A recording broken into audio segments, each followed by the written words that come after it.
Bom, boa tarde, pessoal. Hoje, dia 10 de setembro, a gente vai dar continuidade aos conteúdos da disciplina de Biologia 4. Hoje eu vou tentar falar sobre dois sistemas, o sistema circulatório e o sistema respiratório. Aí, primeiro, eu vou pedir desculpa para vocês essa bagunça que está meu cenário hoje, porque eu estou fazendo uma mudança aqui em casa. O meu escritório vai virar quarto dos meus filhos e o quarto dos meus filhos vai virar o escritório. Então, tá tudo em processo de mudança. Ontem eu passei um tempão montando esse pequeno guarda-roupa aqui. E aí tudo que tava no outro guarda-roupa tá aqui atrás, para depois ser guardado. Mas a gente vai conversar hoje então sobre sistema circulatório e sistema respiratório. Eu vou começar com o sistema circulatório. Vou apresentar para vocês aqui.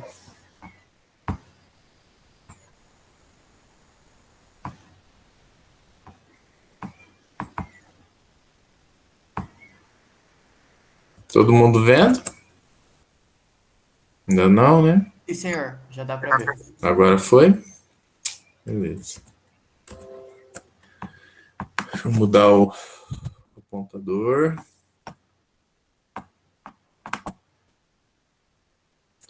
Vocês já, com certeza, já ouviram falar do sistema circulatório, né? Alguém consegue dar uma resumida? O que compõe e para que serve o sistema circulatório?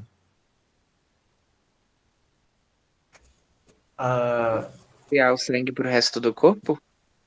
Enviar o sangue para o resto do corpo? Desse jeito parece que o sangue está armazenado em algum lugar e precisa ser mandado para outro, né?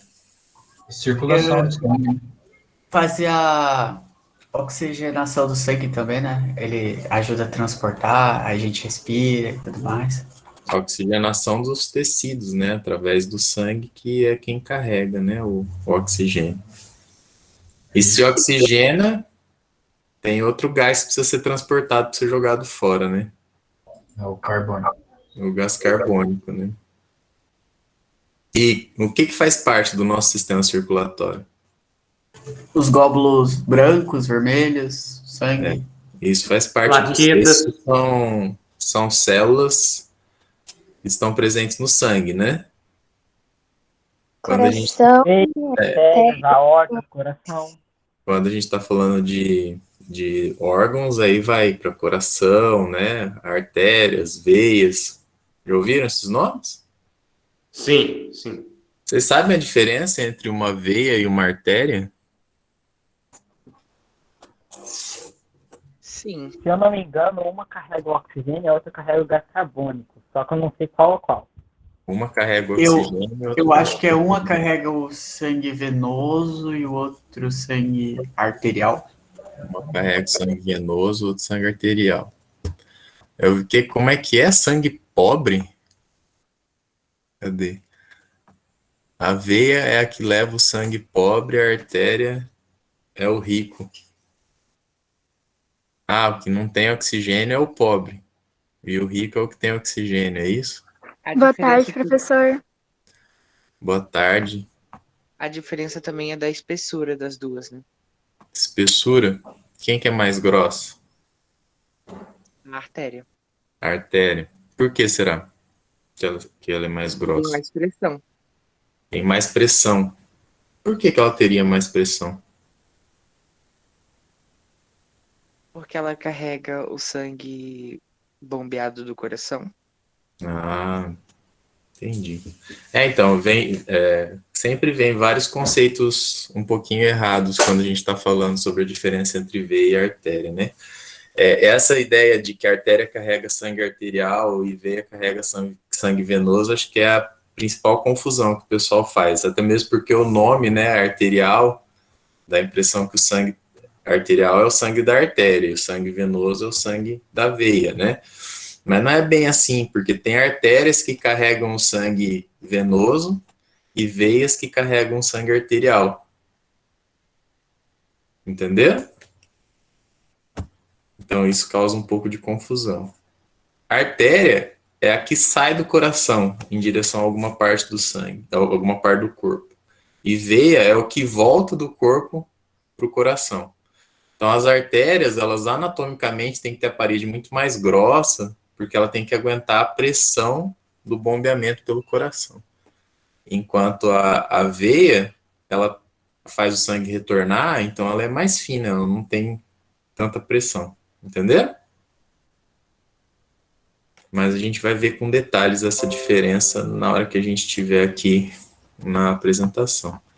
Então, o principal órgão do sistema circulatório é o coração, né? Sempre que a gente está falando de circulação, a gente precisa de uma bomba para fazer o sangue circular, e quem é essa bomba no nosso corpo é o coração. Mas, como de costume, né? Antes da gente começar a aula propriamente dita, a gente costuma aí ver algumas questões, né? Então, essa questão caiu na Faculdade de Medicina de Ribeirão Preto, em 2019. E aí a gente tem uma ilustração aqui de um coração, né? E tá apontado as válvulas semilunares, tem o 1 e o 2, né? Tem uma seta aqui do sangue saindo do coração, né? Então, a sístole, indicada pela seta 1 e 2, está ocorrendo nos A.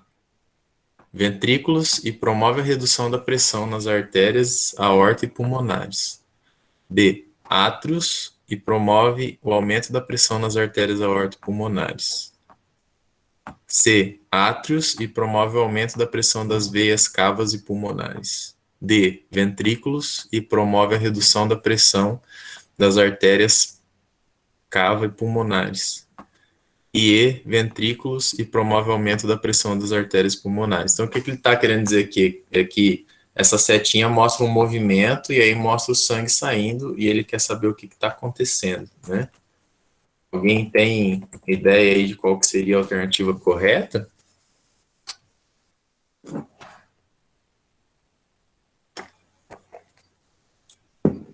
Não? Não faço a mínima ideia, Entendi. professor. Também não. Tá. Então vamos ver no final da aula, a gente tenta ver se deu para responder depois. 2. Se pudéssemos marcar uma única hemácia no sangue de uma pessoa, quando de sua passagem por um capilar sanguíneo do pé e seguir seu trajeto pelo corpo, a partir dali, detectaríamos sua passagem sucessivamente pelo interior de. Então, saiu do pé. Ele vai sair do pé, passar por artérias, depois para veias, depois para o coração, ou vai passar por veias, depois para artérias. Então, aí tem uma sequência de lugares por onde ele passaria. A alternativa A é artérias, veias, coração, artérias, pulmão, veias, capilares. B, artéria, coração, veias, pulmão, veias, coração, artérias, capilares. C, veias, artérias, coração, veias, pulmão, artéria e capilares. D, veias, pulmão, artérias, coração, veias, pulmão, artérias, capilares. E E, veias, coração, artérias, pulmão, veias, coração, artérias, capilares. Vocês conseguem ter alguma ideia de qual seria o caminho que esse sangue seguiria? Saindo do Letra E. Alternativa E, né? E, Bernardo? Sim. E de escola? E aí, o que vocês estão achando sobre a volta às aulas presenciais? Assim, a gente não vai voltar, né? Porque é do quinto pra cima, né? Não sei, é? Eu tava olhando um negócio de segurança, tava até comentando com o pessoal do Grêmio. Aí é do quinto pra cima, porque só pode ocupar, eu acho que é 30% do IF. Né? Então a gente esse ano não volta, teoricamente. Mas já tá certo isso de voltar do quinto para cima? Aí eu não sei, eu tinha lido o boletim, né? De coisa para combater a epidemia, a pandemia, na verdade. Qual que é a opinião de vocês? Vocês estão a fim de voltar logo ou vocês acham que tem que esperar um pouco? Eu Olha, queria eu que acho voltasse. Só que se voltar e for pra encher a escola, eu não volto, não. Certo, tem que voltar, mas com pouca gente. Eu acho que, assim, a gente já passou quase o ano todo já nesse AD. Tá bem Uhum. pertinho. Eu acho que não seria legal forçar agora, não. Ano que vem fica melhor, porque a maioria das pessoas, uma grande parte, na verdade, né, Uhum. vem de ônibus, por exemplo, né? Transporte coletivo e Uhum. transporte coletivo vem lotado, vem. É difícil. O Bernardo tem uma opinião diferente, né, Bernardo? Você tá afim de voltar logo, pelo jeito.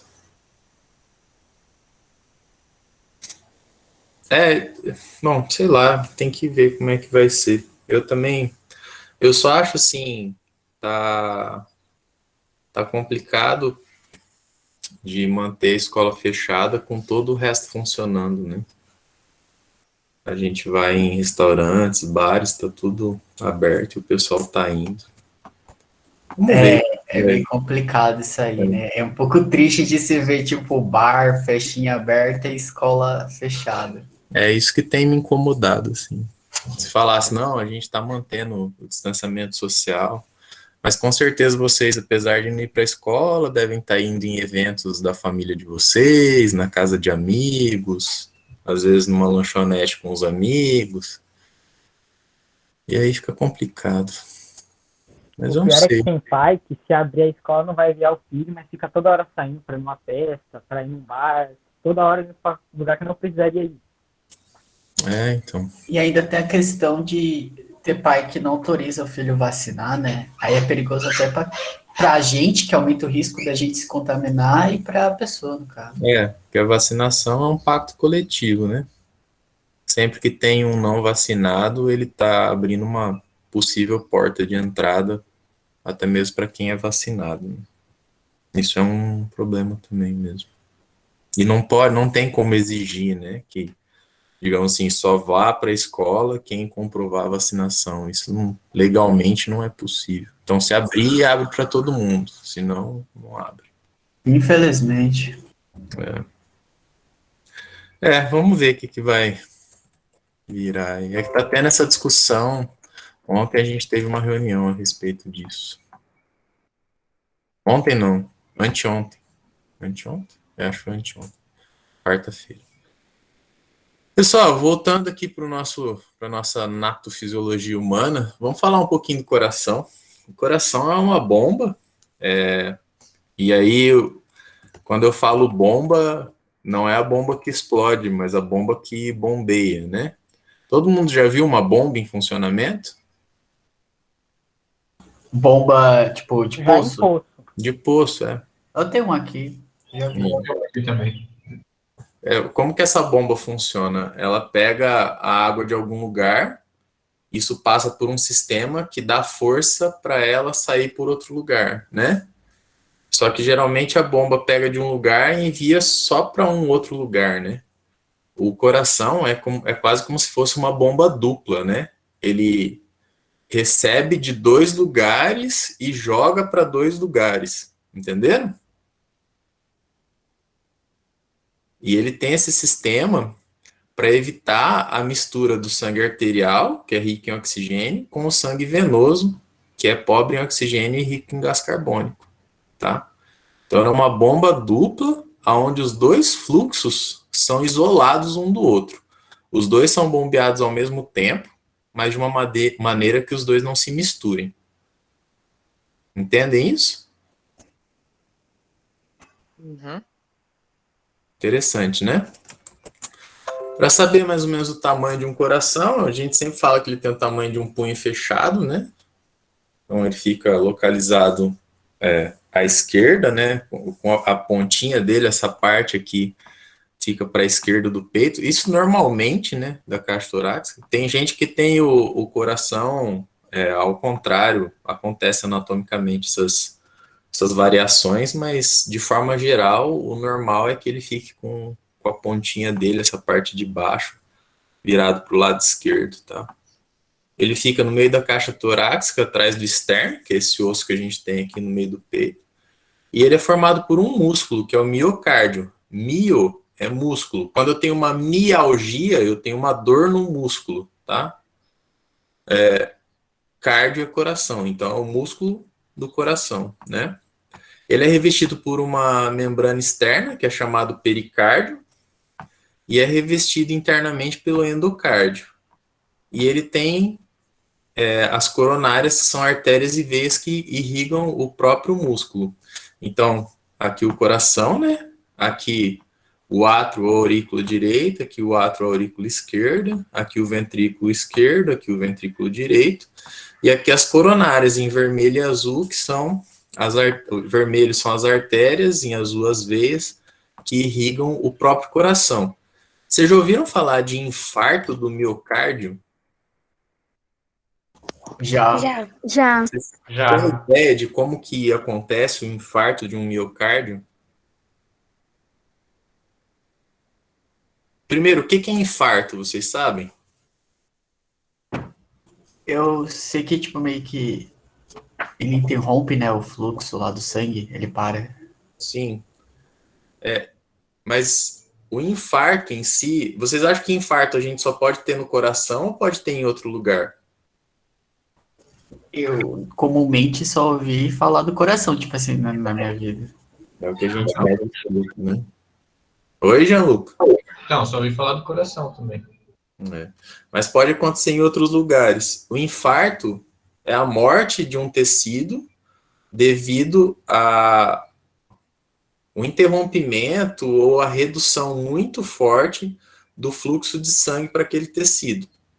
Então não chega sangue, não chega oxigênio e aquela região acaba necrosando e as células daquela região morrem, certo? O infarto do miocárdio, ele acontece quando essas artérias coronárias, por alguma razão, deixam de passar o sangue para irrigar o coração, né? O músculo do coração, que é o miocárdio. Então, digamos que essa artéria aqui, ó, ela tem uma interrupção do fluxo aqui. Vou mudar aqui, pegar a caneta, peraí. Então, acontece uma interrupção do fluxo aqui, ó, e aí não chega oxigênio nessa região do músculo do coração. Então, essa região do músculo do coração necrosa. E isso causa o infarto daquele local. Entenderam? O infarto? E isso pode acontecer em outras partes do corpo. Vocês já assistiram House?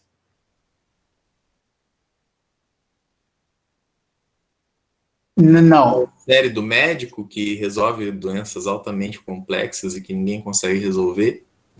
Não, eu sei quem é, né? Mas eu nunca tive paciência. Dr. House, não? Eu assisti alguns episódios, professor, mas a série inteira não. Vocês já viram que ele manca de uma perna e usa uma muleta, uma bengalinha assim? Sim, isso Sente muita dor naquela perna, tem até um problema de vício em medicação por causa da dor na perna. O House, ele teve um infarto do músculo da perna. E é isso que causa aquela dor que ele sente, né? Bastante debilitante, ó. Então isso pode acontecer, tá? Em outras partes do corpo. Agora, quando acontece no nosso cérebro, a gente chama de AVC. Acidente vascular cerebral isquêmico, que é por falta de sangue, e não o que derrama sangue, né? Que a gente chama popularmente de derrame. E aqui, ó, a gente tem as artérias e veias que chegam e saem do coração. Então, saem do coração a artéria aorta, né? E as artérias pulmonares, e chegam no coração as veias cavas e as veias pulmonares, tá? O coração, então, ele fica entre os pulmões e ele é isolado dos pulmões por uma membrana, que é esse pericárdio. Esse pericárdio, ele tem o pericárdio fibroso que fica por fora, em contato aqui com o pulmão, e por dentro tem o pericárdio seroso, que fica em contato com o coração, tá? Então, nosso coração tem 4 cavidades, e isso é característico de mamíferos, e répteis e aves, tá? Anfíbios têm 3 cavidades. Peixes têm 2 cavidades só. E aí nos anfíbios, em alguns répteis e nos peixes, o sangue venoso e arterial se misturam no coração. No caso dos répteis crocodilianos, nas aves e no nosso caso, o sangue venoso e arterial não se misturam no coração. Então a gente fala, quando não tem mistura, é uma circulação completa, né? E quando tem mistura, é incompleta. Então o coração tem 4 cavidades, 2 átrios e 2 ventrículos. Ó, o átrio direito e o átrio esquerdo, o ventrículo esquerdo e o ventrículo direito.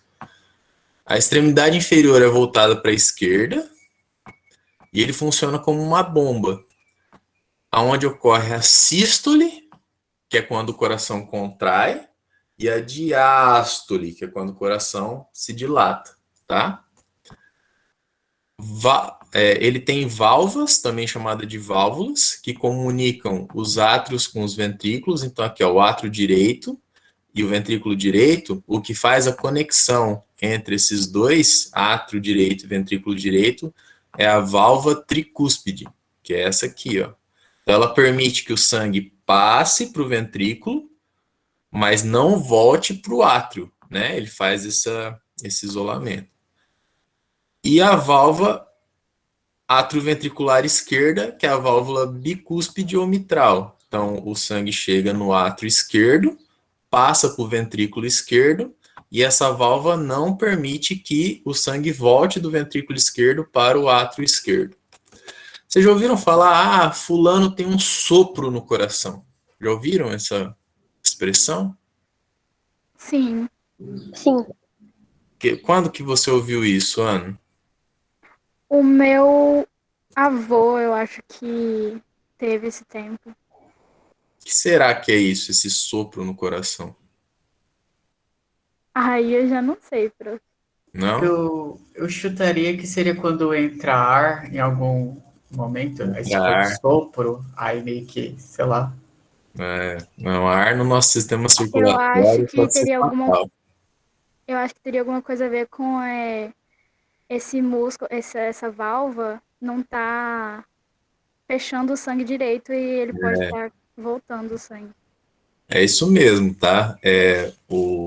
O sopro é quando, por algum defeito anatômico ou fisiológico, o fechamento dessas válvulas não são completos, né?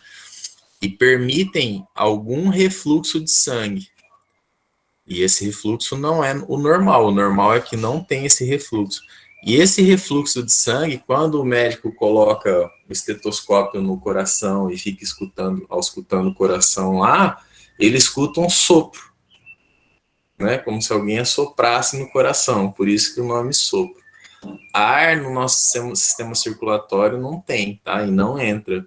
Se entrar, pode, dependendo da quantidade, é claro, ser fatal, pode causar a interrupção do bombeamento de sangue para alguma parte do seu corpo, ou obstruir o sangue de passar em alguma artéria, né? Não, isso não pode acontecer, tá?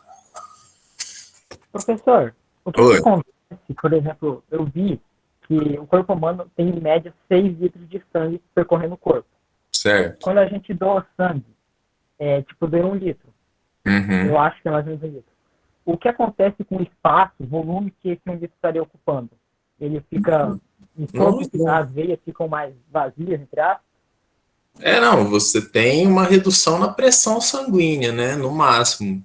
Se você tem um saquinho cheio de líquido e você faz um furo por onde só sai esse líquido, não entra um ar, esse saco estava super inflado, ele vai diminuir um pouquinho, né, vai reduzir a pressão, só isso. Não entra ar. Obrigado. Tá? E aí, quem que vai trabalhar a partir daí? A sua medula óssea, que está aí no seu quadril, né, na bacia, no fêmur, no úmero, nesses ossos mais grossos, né, mais largos, que vai trabalhar para repor as células do seu sangue. Vai produzir glóbulos brancos, glóbulos vermelhos e tal, para repor essas células. E o líquido que você ingere, né, a água, vai ser absorvida pelo seu intestino, pelo seu estômago, vai para sua corrente sanguínea e vai recuperar o volume do seu sangue. Beleza? Sim, muito obrigado. Professor, Oi. Qual que é a diferença do átrio do ventrículo esquerdo pro direito? A gente vai ver o funcionamento do sistema circulatório já já, mas só para você ter uma ideia, vamos olhar aqui que diferenças que a gente consegue ver. A primeira coisa que a gente repara é que a parede do ventrículo esquerdo é mais espessa do que a parede do ventrículo direito. Consegue ver isso? Sim. Tá, outra coisa que a gente percebe é que no átrio direito e no ventrículo direito, o que circula aqui é sangue venoso, que geralmente é representado pela cor azul, tá vendo? Enquanto no átrio e no ventrículo esquerdo, o que circula é sangue arterial, ok?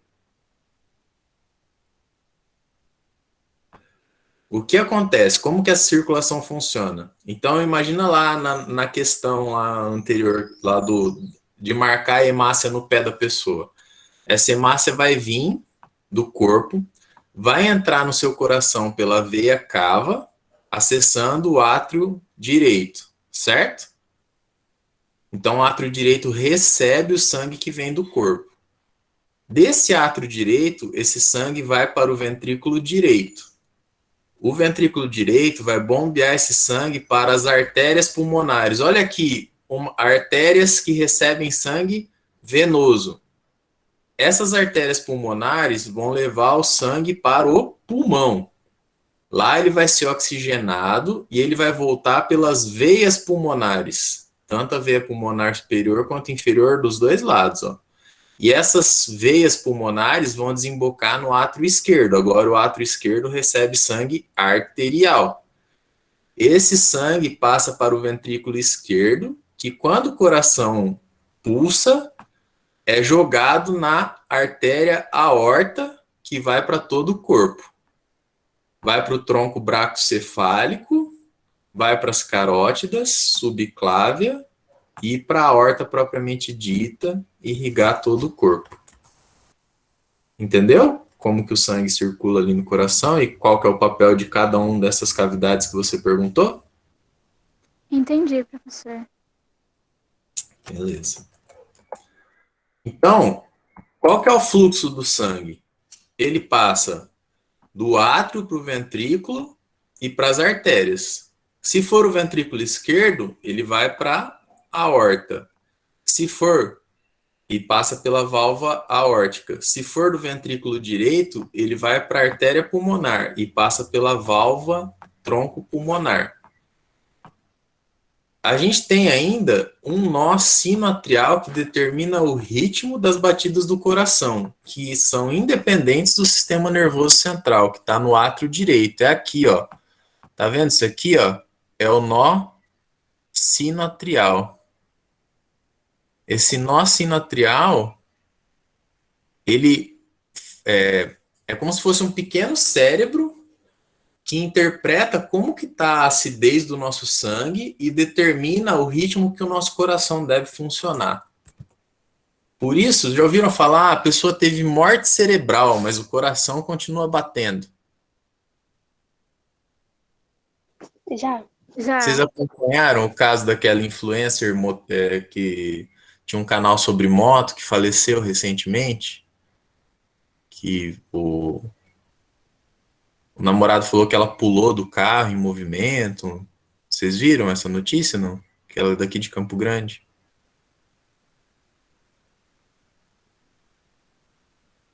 Não? Não, não me lembro. Não que eu lembre. Mas teve, acho que deve ser um mês atrás, um mês e meio atrás. Essa moça, ela tinha um canal no YouTube e Instagram, era super famosa no mundo do motociclismo. Ela corria de moto velocidade e tal. E aí ela discutiu com o namorado, e o namorado fala, era o único que estava no lugar, o namorado fala que ela pulou do carro, e aí ele parou, socorreu ela, foi levado para o hospital em estado grave, etc. Ficou um tempo no hospital, e depois foi constatada a morte cerebral dela, mas o corpo continuava, o coração continuava batendo. Por que o coração continua batendo? Porque quem determina o ritmo da batida do coração é esse nó sinoatrial aqui, ó, que é como se fosse um pequeno cérebro e ele interpreta alguns sinais do nosso corpo, no nosso sangue, para determinar qual que é o ritmo da batida do coração da pessoa. Então, independente do sistema nervoso central está funcionando, o coração continua batendo, tem um ritmo próprio, normal, tá? E aí, algumas mensagens que esse nó sinoatrial interpreta. Então, quando você começa a fazer exercício físico mais intenso, o seu corpo começa a consumir mais oxigênio do que estava consumindo antes. E aí isso faz aumentar a quantidade de gás carbônico no seu sangue. Quando aumenta a quantidade de gás carbônico no seu sangue, o gás carbônico ele se liga com a água do seu sangue e ele se transforma num ácido, é o ácido carbônico. Isso abaixa o pH do seu sangue. Quando esse sangue chega com o pH ácido ali no seu coração e o nó sinoatrial interpreta essa mensagem, ele manda o coração bater mais rápido. Por quê? Isso é um sinal de que o seu pulmão, o seu corpo está consumindo mais oxigênio do que está sendo colocado lá dentro. Então o coração bate mais rápido, o sangue circula mais rápido e aumenta a taxa de oxigenação do sangue para tentar suprir o que você está consumindo. Entenderam? E quando a gente leva um susto, professor? Tipo isso. Aí é despejada a adrenalina, né? A adrenalina é um hormônio que desencadeia uma reação que em inglês chama de fight or flight, né? Que é luta ou fuga. E essa reação de fight or flight desencadeia uma série de coisas no seu corpo. A adrenalina chega no seu corpo, parece que as coisas ficam em câmera lenta, sua pupila dilata, sua respiração fica mais rápida, a força muscular aumenta, né? O sangue vai circular mais rápido, o coração acelera por causa disso. Beleza? Entendi, professor. E é uma sensação, inclusive, viciante. Você já ouviu falar, fulano gosta de esportes radicais, ele é viciado em adrenalina. Eu já ouvi falar, professor. As pessoas se expõem a situações de risco, né? De medo, porque vicia nessa sensação que a adrenalina dá. Entendeu?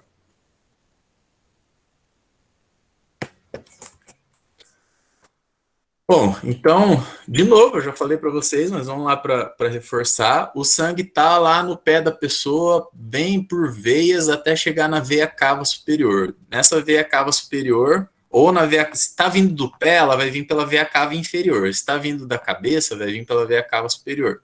Então, vem pela veia cava inferior, cai no átrio direito. Do átrio direito, ele passa para o ventrículo direito, coração pulsa. Esse sangue vai para as artérias pulmonares, vai para os pulmões, é oxigenado e volta pelas veias pulmonares. Voltando pelas veias pulmonares, ele cai no átrio esquerdo. Do átrio esquerdo passa para o ventrículo esquerdo. Quando esse coração pulsar, o sangue sai pela aorta e vai para todo o corpo. Isso está acontecendo ao mesmo tempo. O sangue está chegando e saindo, chegando e saindo, chegando e saindo junto, tá? Pelos dois lados do coração. Desculpa, não deu tempo de eu ler a mensagem aqui, peraí. Parques de diversão e afins. Nossa, a última vez que eu fui lá, eu fui num brinquedo que girava e ia lá no alto. Eu não tenho problema de pressão, mas saí de lá quase morrendo.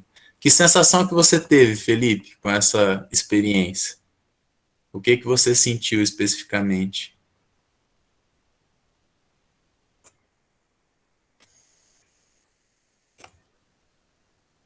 Não, você falou que saiu quase morrendo. Por quê? Você ficou com dor de cabeça, você ficou com tremedeira, ficou com as pernas mole, a boca ficou seca. O que aconteceu?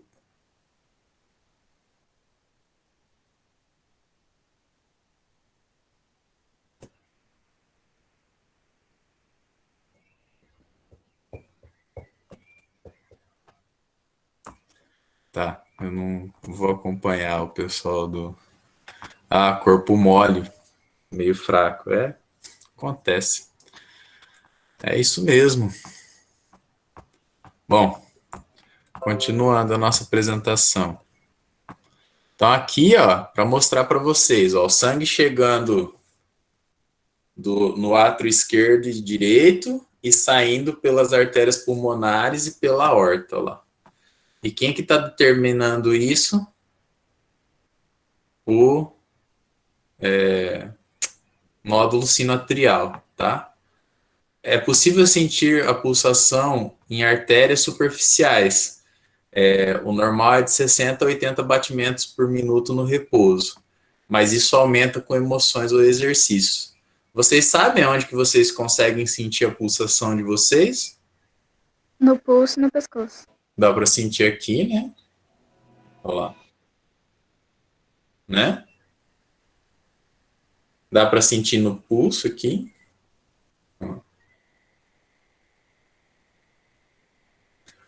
No pulso aqui.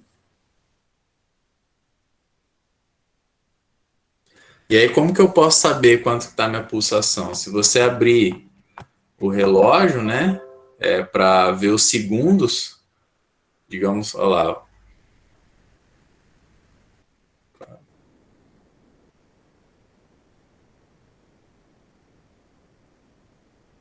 Eu tive 12 pulsações em 10 segundos. Se eu multiplicar isso por 6, vai dar quanto? Fazendo a calculadora, para não ter o perigo de errar e passar vergonha. 72, eu acho.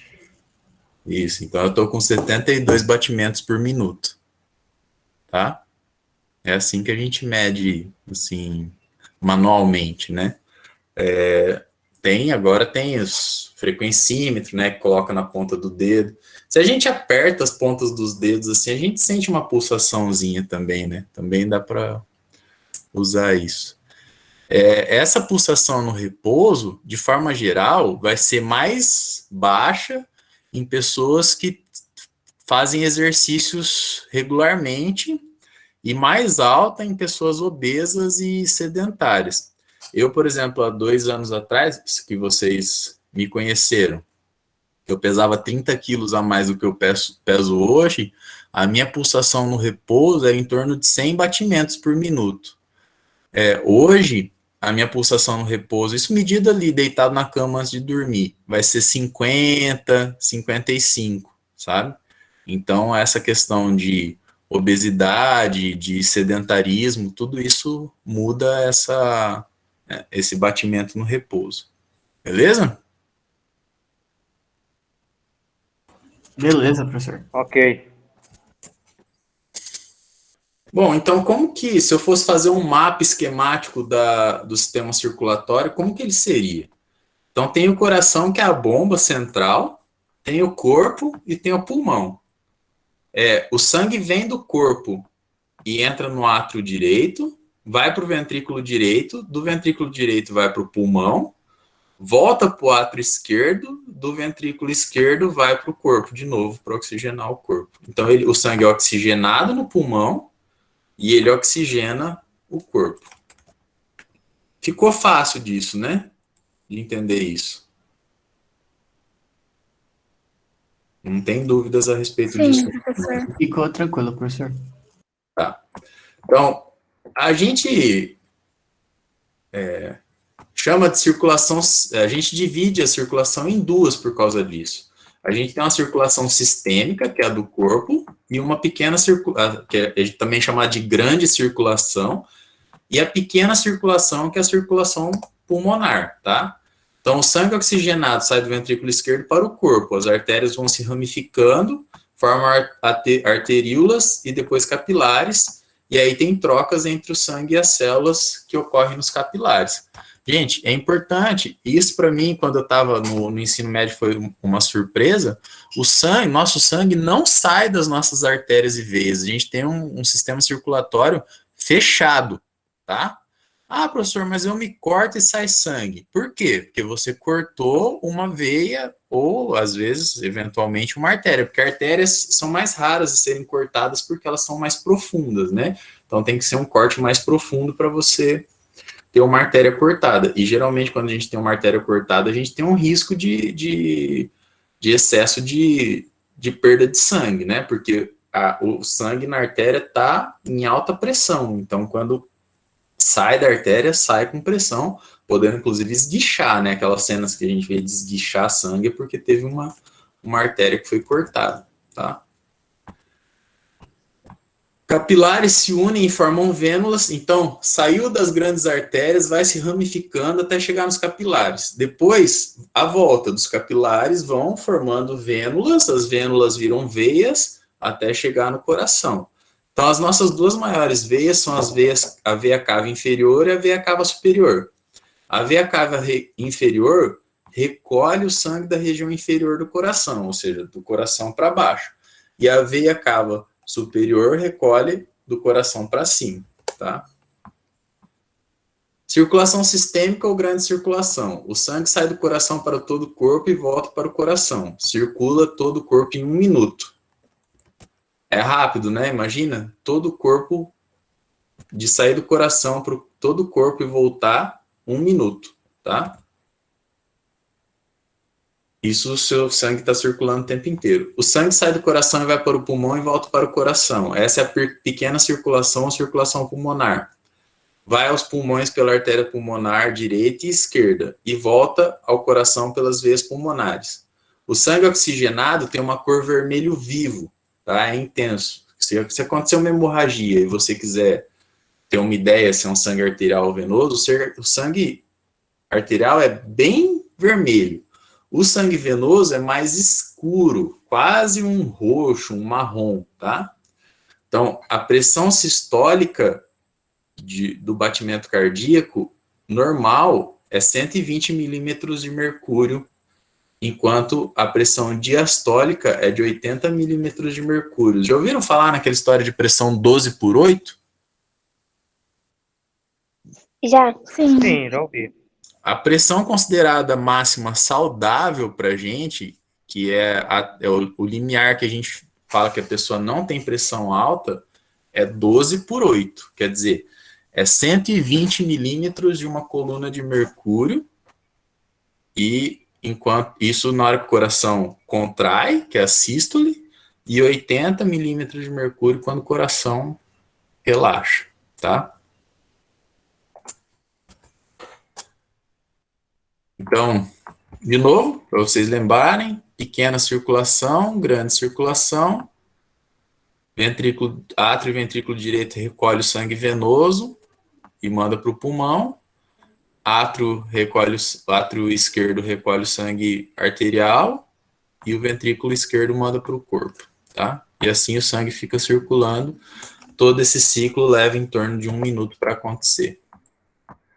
Artérias, veias e capilares sanguíneos. As artérias e veias têm paredes com 3 camadas de tecido. Artérias têm paredes musculares, mais espessas. Então, aqui é uma parede de uma artéria. Olha como ela é mais grossa em relação à parede de uma veia, tá? Os capilares têm apenas uma camada de tecido. E os músculos ajudam no retorno do venoso. Então, a artéria tem que aguentar a pressão do coração. Na veia, o sangue passa devagar, porque ele está voltando, tá? E essa volta, ela é auxiliada pelos nossos músculos. Já ouviram falar que as nossas panturrilhas, por muitas vezes, funcionam como se fossem corações?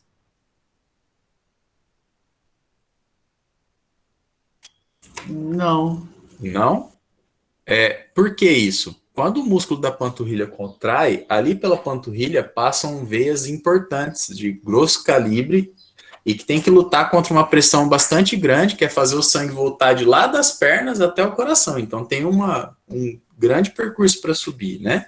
No meu caso, por exemplo, é mais de 1 metro, né? Vai dar 1,40 m lá do meu pé até o meu coração, né? Eu tenho 1,95 m. Então, como que isso funciona? Quando a gente caminha e mexe as panturrilhas, elas pressionam as nossas veias de retorno, né? Que são, por exemplo, essa aqui, a parte poplítea, né? A parte de trás da nossa panturrilha, e faz com que o sangue suba. E as nossas veias, elas têm essas válvulas internas que impedem o refluxo de sangue, né? Então, isso faz com que o sangue vá... Desculpa. Sempre na mesma direção. Certo? Por isso que é importante que a gente nunca fique mais de 3 horas sentado sem mexer as pernas. tá? Já ouviram falar? Inclusive tem legislação. Já fizeram viagem longa de ônibus? Já. Já perceberam que sempre a cada, pelo menos, no máximo 3 horas, o ônibus faz uma parada e permite que todos desçam e vai fazer um lanche, vai no banheiro e etc. Sim, geralmente sempre para aquelas conveniência cara, né? E aí o pessoal dá uma descida. Então, isso é lei, tá? É uma lei que manda que os ônibus têm que fazer paradas entre uma parada e outra, pode ter no máximo 3 horas. Porque essas 3 horas é considerado um período crítico, assim, para se mexer. Porque senão você pode ter uma coisa chamada trombose. Já ouviram falar em trombose? Sim. Já. A trombose é quando o sangue, por ficar parado muito tempo ali, ele coagula, né? Ou por outras questões, tá? E ela é potencialmente fatal, tá? Porque o trombo depois ele vai parar no pulmão, entope as veias pulmonares, as artérias pulmonares, e a pessoa não consegue oxigenar o sangue dela e morre por falta de oxigênio, tá? Professor, assim, pode parecer um pouco boba a pergunta, né? Mas assim, e o cadeirante que não move, tipo, ele é paralítico? Assim, como que ele fica nessa história? Ele tem uma série de exercícios que ele tem que fazer, né? Em determinados momentos ele tem que pôr a perna para cima, né? Ele tem, a partir do momento que você adquire uma deficiência, para conseguir ter uma boa qualidade de vida com aquela deficiência, ou se você nasce com uma deficiência, você tem atividades que são necessárias ser feitas para manter essa qualidade de vida. Ele está exposto à possibilidade de uma trombose, sim. Tá? Mas fisioterapia, né? Todas essas coisas são aplicáveis nesse caso. Professor, mas no caso, assim, esse risco é quando você está sentado e quando você está deitado? Então, depende. Por exemplo, tem pessoas que quando vão fazer cirurgias de longa duração e vão permanecer por muito tempo deitado, tem um equipamento médico que é tipo um tubo que eles colocam na perna da pessoa e esse tubo infla e desinfla, como se fosse um daqueles negocinhos de medir pressão que põe no braço da gente. E isso promove essa circulação, né? Mas deitado é mais difícil de ter esse problema, porque tá tudo meio que no mesmo nível, né? Então o retorno ele é mais facilitado do que sentado ou quando a gente fica muito tempo em pé, né? Assim, parado no mesmo lugar. Entendi, professor. Até porque a gente dorme, assim, tipo, 8 horas. De forma geral, a gente fica deitado, mas mesmo assim, deitado assim, a gente não fica sem mexer a perna, né? A dormência é quando tá chegando menos sangue do que a sua célula precisa, né? E aí ela entra em dormência, mas geralmente é por um curto período de tempo.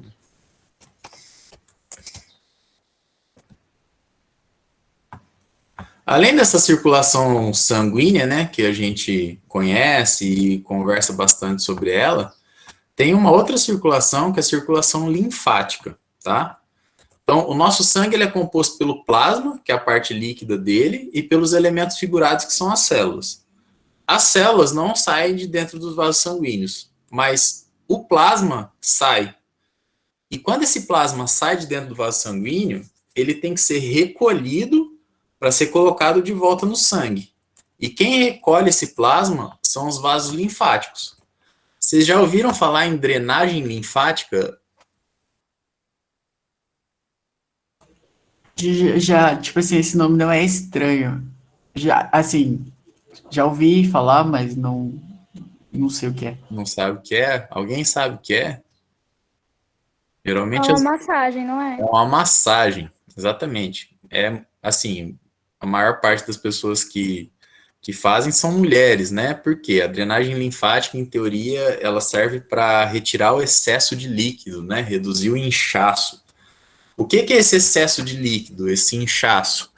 é o plasma que saiu do seu sangue e não foi recolhido e não retornou para a sua corrente sanguínea. Então, isso causa um inchaço. Esse inchaço, no caso das mulheres, muitas vezes é hormonal, né? O ciclo menstrual causa essa retenção de líquido, né? E um pouco desse inchaço. E aí, tem algumas pessoas que recorrem à chamada drenagem linfática.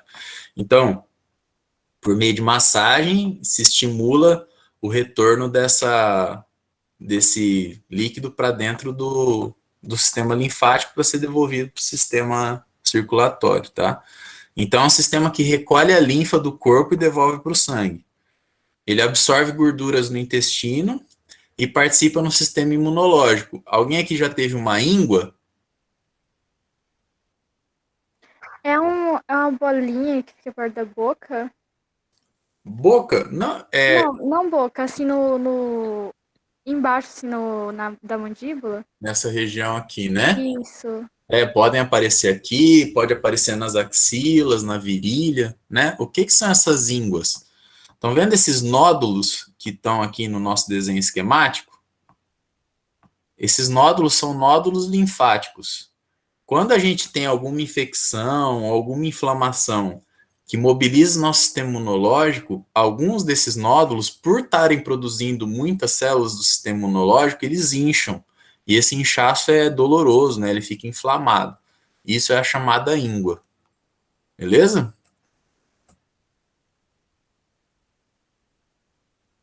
Então, voltando para os nossos exercícios lá do comecinho da aula, a sístole indicada pela célula setas 1 e 2 ocorre nos ventrículos ou átrios?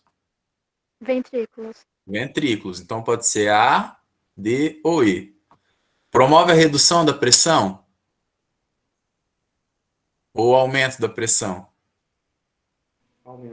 Aumento. Então promove o aumento da pressão das artérias aórticas e pulmonares. Então alternativa correta, alternativa E. Beleza? Entenderam o raciocínio? Sim. Próxima questão. Essa aqui vocês acho que já acertaram, né? É letra E? Então saiu lá do pé, vai passar pelas veias, vai chegar no coração. O coração vai mandar para as artérias, o sangue vai para o pulmão oxigenado, volta por veias, chega no coração de novo. Vai para as artérias, que vai para o corpo nos capilares. Beleza? Beleza, professor. Entenderam a resolução dos dois exercícios?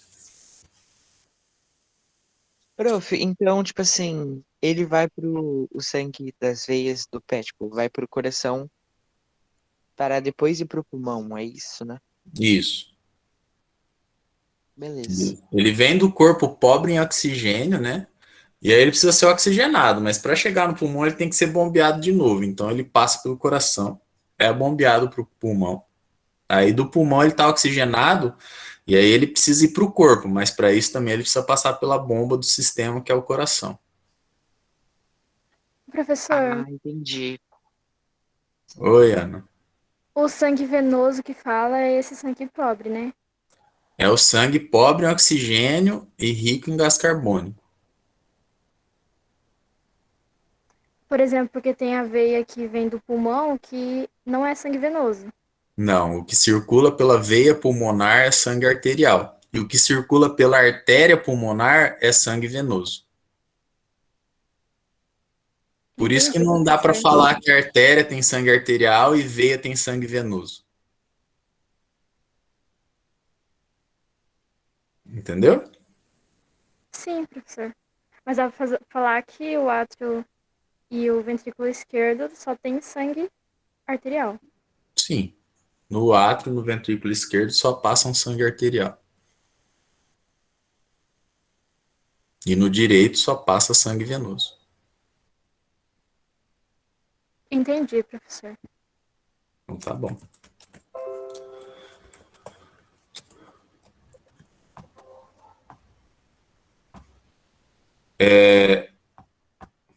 Eu vou dar uma pausa na gravação agora. Eu vou parar essa gravação e vou começar outra para começar outro tema, tá?